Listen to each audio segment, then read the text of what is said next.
नमस्कार दोस्तों, आप सभी का स्वागत है। और आज एक बार फिर से एक नए लाइव सेशन के साथ एक नया चैप्टर हम आपके लिए लेके आए हैं क्लास 10th का, जिसका नाम है रिफ्लेक्शन ऑफ लाइट। इससे पहले हमने इलेक्ट्रिसिटी की अपनी सीरीज को कंप्लीट किया था।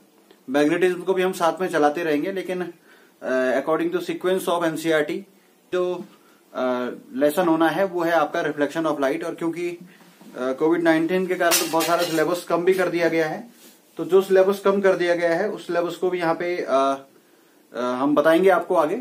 लेकिन फिलहाल हम स्टार्ट करते हैं यहाँ से रिफ्लेक्शन ऑफ लाइट से। तो सबसे पहले आप लोग जाने कि रिफ्लेक्शन ऑफ लाइट क्या होता है। उससे पहले मैं आपको थोड़ा सा लाइट के बारे में एक बेसिक इन्फॉर्मेशन देना चाहूंगा कि लाइट क्या होती है। तो सबसे पहले आप लोग जानते हैं light is a form of energy. Light एक एनर्जी की ऐसी फॉर्म है which enables us to see the objects, जिसकी मदद से हम क्या करते हैं, ऑब्जेक्ट्स को देखते हैं। तो ऑब्जेक्ट्स को देखने के लिए हमें लाइट की जरूरत पड़ती है। तो लाइट एक एनर्जी की फॉर्म है जिसकी मदद से हम चीजों को देखते हैं। अब एक प्रश्न उठता है कि हम चीजों को लाइट से कैसे देखते हैं। तो आपको यहाँ पे समझना होगा कि जब हम क्या करते हैं, कोई भी चीज हमें तब दिखाई देती है जब उस चीज के ऊपर लाइट पड़ती है। जैसे फॉर एग्जाम्पल, आप जब रात में कहीं जाते हैं अंधेरे में, तो आपके पास एक टॉर्च होता है। तो जब आपको किसी चीज को देखना होता है तो आप उसके ऊपर टॉर्च से लाइट करते हैं। तो इसका मतलब क्या है कि जब उस ऑब्जेक्ट पे लाइट पड़ती है तो वो ऑब्जेक्ट आपको दिखाई देता है, ना कि लाइट आपके ऊपर पड़नी चाहिए। लाइट कहां पड़नी चाहिए, जो ऑब्जेक्ट आपने देखना है। तो जब भी लाइट किसी ऑब्जेक्ट पे पड़ती है तो उस ऑब्जेक्ट पे लाइट पड़ने के बाद में वो लाइट टकरा के आपकी आंखों तक पहुंचती है और वो ऑब्जेक्ट आपको क्लियरली दिखाई देता है। जैसे फॉर एग्जाम्पल ये एक ऑब्जेक्ट है, अगर हमने इसे देखना है तो इस पे जब लाइट पड़ती है, इस पे सनलाइट पड़ रही है चारों तरफ से, और ये लाइट जब टकरा करके हमारी आंखों तक पहुंचती है, जब हमारी आंखों में ये लाइट पहुंचेगी तो ये ऑब्जेक्ट हमें दिखाई देगा। तो हमें कौन सा ऑब्जेक्ट दिखाई देते हैं, एक प्रश्न कई बार पूछा जाता है एग्जाम में।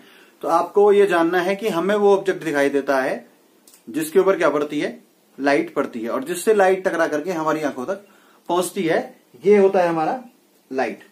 अब हम बात कर रहे हैं, इतना हम चीज समझ चुके हैं। अब जो ये ऑब्जेक्ट होते हैं, ऑब्जेक्ट कितने तरीके के होते हैं। ये ऑब्जेक्ट है, तो ये ऑब्जेक्ट मतलब कोई भी चीज जिसे हमें देखना है। तो ऑब्जेक्ट कितने तरीके के होते हैं, तो ऑब्जेक्ट दो तरीके के होते हैं। एक ऑब्जेक्ट वो होते हैं जिनकी खुद की लाइट होती है, और एक ऑब्जेक्ट वो होते हैं जो दूसरे की लाइट के कारण हमें दिखाई देते हैं।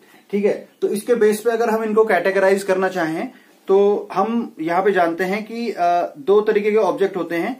एक होते हैं हमारे ल्यूमिनस ऑब्जेक्ट्स और एक होते हैं नॉन ल्यूमिनस ऑब्जेक्ट्स। तो ऑब्जेक्ट्स हमारे दो तरीके के हो गए, एक हो गए हमारे ल्यूमिनस और एक वो हमारे नॉन ल्यूमिनस। अब ल्यूमिनस जो वर्ड है, इसका मतलब क्या होता है आपको ये समझना पड़ेगा। तो आपने कई बार ऐड भी देखा होगा, ल्यूमिनस इन्वर्टर्स।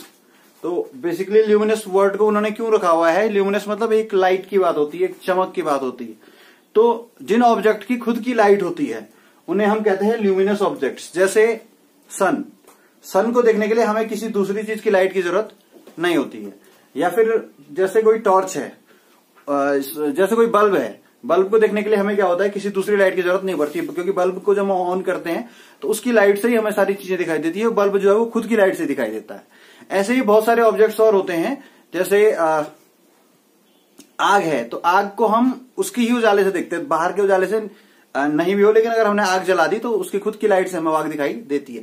तो हमें एक चीज यहाँ पे समझनी पड़ेगी, ल्यूमिनस ऑब्जेक्ट्स वो ऑब्जेक्ट्स होते हैं जिनकी खुद की लाइट होती है। सेकेंड टाइप ऑफ ऑब्जेक्ट्स, जिन ऑब्जेक्ट की खुद की लाइट नहीं होती, यानी कि लाइट ना हो तो वो चीजें हमें दिखाई न दें। जैसे आपके कमरे में बहुत सारी चीजें होती है, लेकिन जब लाइट नहीं रहती है तो आपको वो चीजें दिखाई नहीं देती है। जैसे आपकी किताब, आपकी बुक की अपनी कोई लाइट नहीं है, लेकिन जब हम लाइट ऑन करते हैं तो वो लाइट उस बुक पे टकराती है, और उस बुक पे टकराने के बाद वो लाइट हमारी आंखों तक पहुंचती है। तो इस कंडीशन में हम समझ सकते हैं कि जो बुक है that is a non luminous object.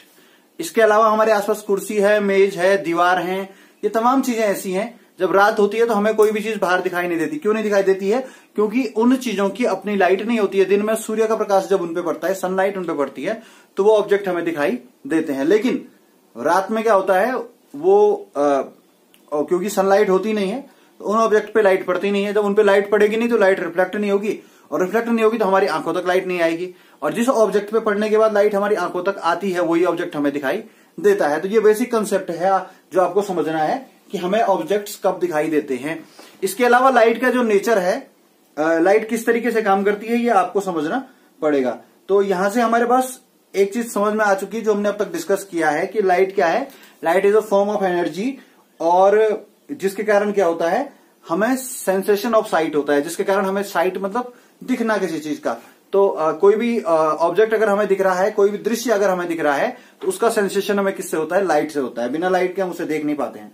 और यहाँ पे एक चीज आपको और समझनी है कि लाइट जो हमेशा ट्रेवल करती है, वो कैसे ट्रेवल करती है, स्ट्रेट लाइन में ट्रेवल करती है। एक चीज आपको इंपॉर्टेंट यहाँ पे ध्यान रखनी है, light travels in the straight line. आगे इसके बेस में हम लाइट के नेचर को एक्सप्लेन करेंगे। तो light travels in a straight line, light हमेशा स्ट्रेट लाइन में ट्रेवल करती है। तो दोस्तों ये मैंने आपको लाइट के बारे में बताया है, और इसके बाद हम लाइट के नेचर की बात करेंगे। और लाइट के दो तरीके के नेचर होते हैं, एक वेव नेचर होता है और एक पार्टिकल नेचर होता है। नेचर्स के बेस पे लाइट की जो प्रॉपर्टीज होती है उनके बारे में हम आगे पढ़ेंगे अगले वीडियोज में।